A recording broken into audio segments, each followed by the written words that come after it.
ശബരിമലയിൽ ഉണ്ടായ സ്വർണ്ണക്കൊള്ള, അതിൻ്റെ വിവാദങ്ങൾ, അതിലേക്ക് അതിനെ പിന്തുടർന്ന് വന്ന അറസ്റ്റുകൾ, ഇതൊക്കെ കൊണ്ട് നമ്മൾ ആദ്യം വിചാരിച്ചു ഇത് ശബരിമലയുടെ പേരില്ലാതാക്കാൻ വേണ്ടിയുള്ള ഒരു കുൽസിത ശ്രമം എന്നൊക്കെ ഒരു വലിയ കാര്യം പറഞ്ഞു. ഇതൊക്കെ പറഞ്ഞപ്പോൾ ശബരിമല ഇല്ലാതാക്കാനുള്ള ഒരു ശ്രമമാണ്. ആദ്യം പറഞ്ഞു, സർക്കാർ പറഞ്ഞു പണ്ട് നടത്തിയ ആഗോള അയ്യപ്പ സംഗമത്തിൻ്റെ ശോഭ കെടുത്താൻ വേണ്ടി, അതിനെന്തോ ശോഭയുണ്ടായിരുന്നെന്ന് നമുക്ക് ആർക്കും അറിഞ്ഞൂടാ, ശോഭ കെടുത്താൻ വേണ്ടി മനഃപൂർവ്വം റേസ് ചെയ്ത ആരോപണങ്ങളായതെന്ന് അങ്ങോട്ട് പറയാൻ തുടങ്ങി. അത് വില പോകുന്നില്ലെന്ന് വന്നു, പ്രശ്നം വന്നു, ഇതെല്ലാം കണ്ടുപിടിച്ച് തുടങ്ങി. ഇതൊക്കെ വന്നു കഴിഞ്ഞപ്പോൾ പിന്നെ ഇപ്പം അവസാനം പറയുന്നത് ശബരിമലയുടെ ശോഭ കെടുത്താനെന്നായി. അതായത് ശബരിമലയുടെ പ്രാധാന്യം ഇല്ലാതാക്കാനും അവിടെ ആളുകൾ വരാതിരിക്കാനും വേണ്ടിയുള്ള കാര്യമാണെന്ന് നമ്മൾ പറഞ്ഞു. പക്ഷേ നിങ്ങളൊന്ന് ആലോചിച്ച് നോക്കിയുള്ളൂ, ഇപ്രാവശ്യം ഈ മണ്ഡലകാലം അങ്ങോട്ട് തുടങ്ങിയ ഉടനെ അന്ന് മുതൽ അഭൂതപൂർവമായ തിരക്കാണ് ശബരിമലയിലേക്ക് ഉണ്ടായത്.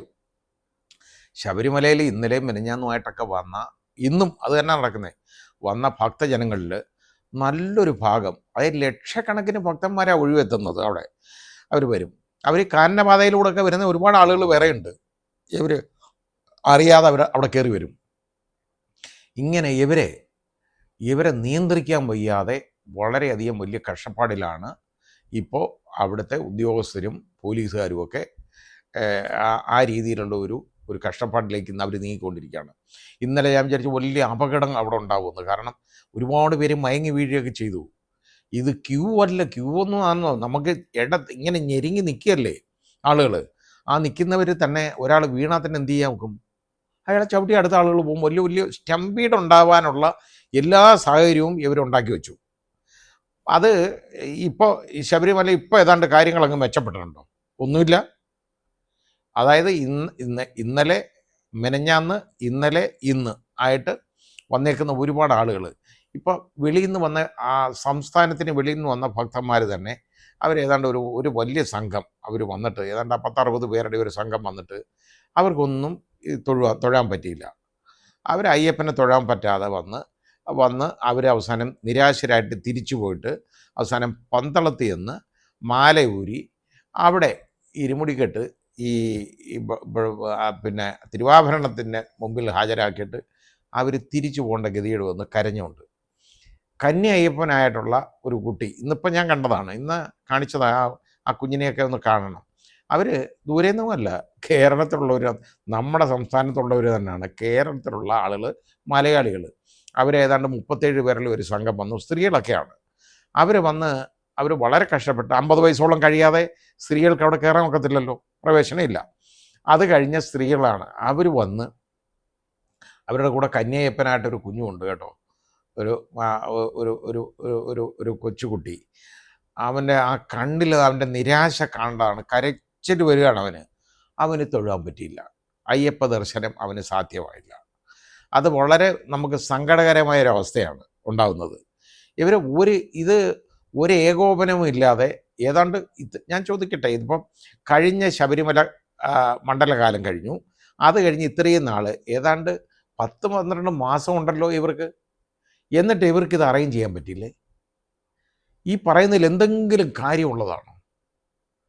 ഇവർക്ക് ഇതിൻ്റെ ഒരു ഏകോപനം സാധ്യമായില്ല, ഇതിന് വേണ്ടിയുള്ള അറേഞ്ച്മെൻറ്റ്സ് അവിടെ ഉണ്ടാക്കിയില്ല. അത് ശരിയായ രീതിയിലുള്ള ഒരു നിയന്ത്രണം എന്ന് പറഞ്ഞ് ഞാൻ നേരത്തെ മനസ്സിലാക്കിയത്, മുമ്പൊക്കെ ആണെങ്കിൽ ഒരു മിനിറ്റിൽ 90 പേരെയൊക്കെ 18-ാം പടി കയറ്റി വിടും. അതിനുള്ള കഴിവും ഒക്കെ ഉള്ള പോലീസുകാരെയാണ് അവിടെ നിയമിച്ചുകൊണ്ടിരുന്നത്. അവർ പിടിച്ച് കയറ്റി വിടും, 90 പേര് കയറും. ഇപ്പോഴാണെങ്കിൽ അതൊക്കെ ഉണ്ടല്ലോ, ഒരു 40 പേരൊക്കെയാണ് കയറുന്നത്.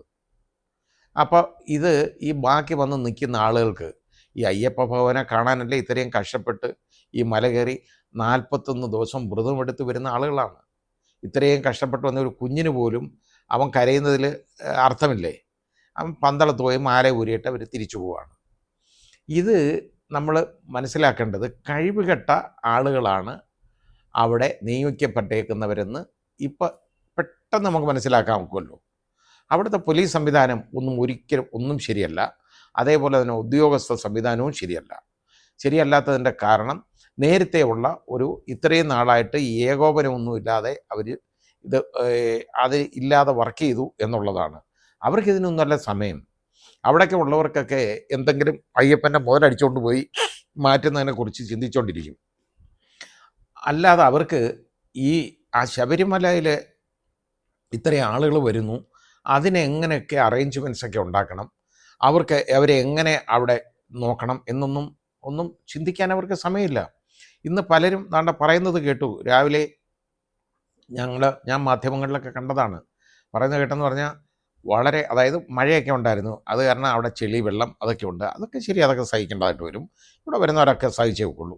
പക്ഷേ മൂത്രത്തിൻ്റെ വാട കൊണ്ട് അതിലേക്ക് പോകാൻ പറ്റത്തില്ലെന്ന്. കാരണം എന്തെന്നറിയോ? അതിന് വേണ്ടിയുള്ള സൗകര്യങ്ങളൊന്നും അവിടെ ഇല്ല. ഒരു സൗകര്യം അവിടെ ഇല്ല. അപ്പോൾ വിദേശ രാജ്യങ്ങളിലൊക്കെ ആണെന്നുണ്ടെങ്കിൽ, ഇപ്പോൾ ഞാൻ പറഞ്ഞില്ലേ, ഞാൻ ഫോറസ്റ്റിൽ പോയിട്ടുണ്ട്. അവിടെയൊക്കെ ആ ഫോറസ്റ്റിലൊക്കെ ഉണ്ടല്ലോ പലയിടത്തും ഈ ആളുകൾ നടന്നു പോകാനുള്ള ഈ ട്രാക്സ് ഉണ്ട്.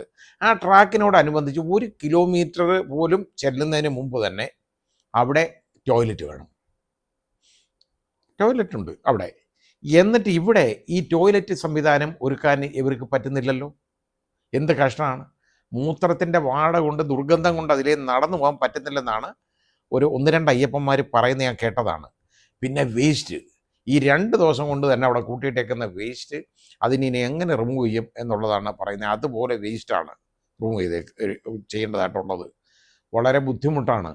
വളരെ സൂക്ഷിച്ച് കൈകാര്യം ചെയ്യേണ്ട കാര്യങ്ങളാണ് ഇതൊക്കെ ഒരു ഏകോപനമില്ലാത്തതുകൊണ്ട് മാത്രം വന്നതാണ്. ഇതൊക്കെ നേരത്തെ തീരുമാനിച്ച് ചെയ്യാൻ ഇവർക്ക് വേണ്ടുവോളം സമയമുണ്ടായിരുന്നല്ലോ. എന്നിട്ട് ആരെങ്കിലും ചെയ്തോ? ഇല്ല. അയ്യപ്പൻ്റെ മുതൽ കാക്കുന്നതിന് പകരം ഇതൊക്കെ ഒന്ന് നോക്കണം. പിന്നെ ഇത്രയൊക്കെ പേരുദോഷം ഉണ്ടായെങ്കിൽ പോലും അവിടെ ഇത്രയും ആളുകൾ വരുന്നത് എന്താണ്? അയ്യപ്പൻ എന്ന് പറയുന്നത് അവരുടെ ഒരു വലിയ വികാരമാണ്, മനുഷ്യരുടെ അത്രയും വലിയ വിശ്വാസമാണ്. അതിനെ പ്രതിഫലിക്കുന്നതാണ് നമ്മളിന്ന് പ്രതിഫലിപ്പിക്കുന്ന ഒരു കാര്യം നമ്മൾ കാണുന്നത് അവിടുത്തെ ഈ തിരക്കും തെള്ളും. കാരണം ഇത്രത്തോളം ആളുകൾ വന്നു കയറണം എന്നുണ്ടെങ്കിൽ അയ്യപ്പനിലുള്ള അചഞ്ചലമായ അവരുടെ വിശ്വാസമാണ്. അവർ അത്രയും വ്രതം നോറ്റ് വരുന്ന ആളുകൾക്ക് ഈ അയ്യപ്പനെ കണ്ടു വണങ്ങിയെന്ന് പോകാനുള്ള ഒരവസരം ഉണ്ടാക്കി കൊടുത്തില്ലെങ്കിൽ എന്ത് ദ്രോഹമാണ് അവരോടൊക്കെ ചെയ്യുന്നത്? ആലോചിക്കണം. എന്തോ ഈ സർക്കാർ ചെയ്യുന്നേ? ഇതിവിടെ എന്തൊക്കെയാണ് ഈ ചെയ്ത് കാട്ടിക്കൂട്ടുന്നത്? ബാക്കി എല്ലാ കാര്യത്തിനും ഇവർക്ക് സമയമുണ്ടല്ലോ. ആഗോള അയ്യപ്പ സംഗമം നടത്തിയവരല്ലേ. ആദ്യം ഇവിടെ ഭക്തജനങ്ങൾക്ക് വന്ന് അന്തസ്സായിട്ട് വന്ന് തൊഴുതിട്ടൊന്ന് പോകാൻ ഉള്ള ഒരു മാർഗം ഉണ്ടാക്കി കൊടുക്കുള്ളൂ. ഒരാൾക്കൊന്ന് തൊഴുവാനുള്ള അവസരം മതി. അവിടെ തിരക്ക്, ബുദ്ധിമുട്ട് അതൊക്കെ ഉണ്ട്, അതെല്ലാം ഉണ്ടാവും. തിരക്ക് വേണമല്ലോ, അതിനൊന്നും കുഴപ്പമില്ല. പക്ഷേ തിക്കും തിരക്കും ഉണ്ടായി, ഒരു സ്റ്റംപീഡ് ഉണ്ടായി അവിടെ ദുരന്തങ്ങൾ ഉണ്ടാവാതെ നോക്കണം. അത് അത്യന്താപേക്ഷിതമായ കാര്യമാണ്. അല്ലാതെ അതാ ഞാൻ പറഞ്ഞ, അവിടെ വളരെ കഴിവുള്ള ഉദ്യോഗസ്ഥരെ അവിടെ നിയമിക്കണം. അതാണ് ചെയ്യേണ്ടത്.